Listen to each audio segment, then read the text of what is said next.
Hey, good morning, everybody. This is Mr. Rader. This is a lesson for College Now Sociology for March 25th. We're going to continue looking at the symbolic interactionist, Goffman, and we're going to look specifically at the concept of stigma and how stigma is a concept that is socially constructed. So I'm going to start by showing you and walking you all through today's PowerPoint. Then I'm going to open up the document that will be posted to Google Classroom on a Google Doc that you should complete and then submit to me. So as you'll notice, there is no homework. There's a little bit of an asterisk, though, only because there are some of you who are a bit behind on homework assignments from the first marking period. I strongly suggest you use any extra time that you have to complete those to boost your grades. Okay, so for the do now, I want you to make any kind of word associations, anything you could think of when you hear the term stigma. If you've never heard of this term before, I'm going to strongly suggest that you Google it so that you can see some very clear definitions as to what stigma actually is. Okay, so in this cartoon, this illustrates on some levels the concept of two different specific forms of a stigma. So in this scene, it's set in a coffee shop. You can see that they're saying coffee or espressos, large and medium, and you have two people having a conversation and a clerk behind the desk. So in the conversation with these two individuals, they say, "So you finally got hearing aids?" And then the other person says, "Yes, I realized I was silly to think they'd make me stand out." So there's a little bit of humor built into this, but it really illustrates two different forms of a stigma, the discredited stigma and the discreditable stigma. You'll read about both of them in today's lesson. So, for example, when we think about a stigma, it's any kind of thing. It could be physical, it could be something that is easily seen, or it could be something that could be hidden, that a person may feel self-conscious about, or they may feel a sense of embarrassment if if others were to see them in that situation. So, for example, many people do not like to wear hearing aids, particularly the elderly population, for a variety of reasons. And stigmatization, the fact that they've suffered hearing loss, which is common once you've reached a certain age, is something that does promote behavior that would not be considered ideal. So that's something to consider. Likewise, the person behind the counter may feel a sense of a stigma depending on how well they have their own self identity formed and the things that people would judge that individual on based on implicit biases. Okay.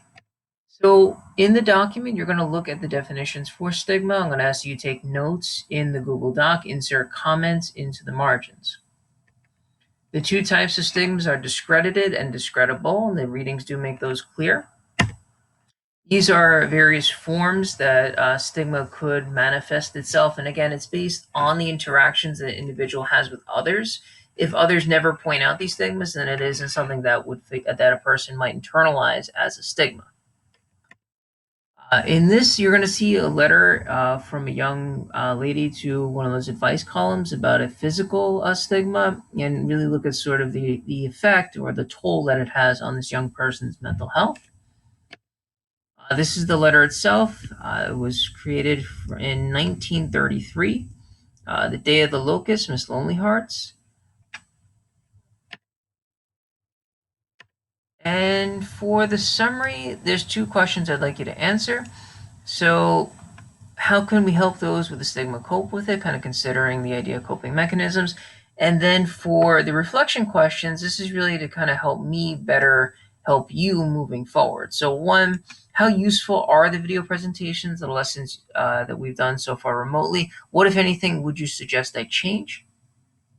And then what challenges, if any, are you having working remotely? How can I best support you moving forward? So the more detailed you are in those responses, the more thoughtful you are, the better feedback I can get moving forward.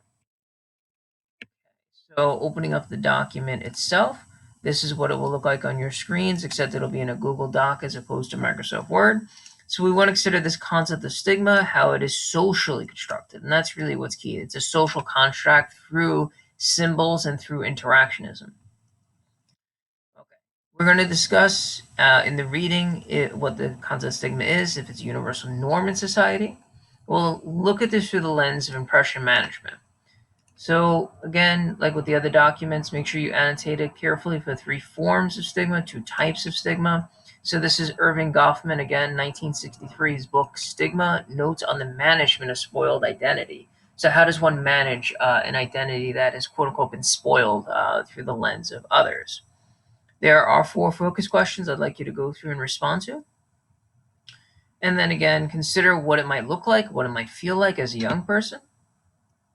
And then the 2 reflection questions. And that really will do it. As always, if you have questions or concerns, please do reach out to me. I'm here to support you and to help you do your very best moving forward. Okay, I hope you all have a very nice day and good luck with all of your studies. I'll check in tomorrow. Take care.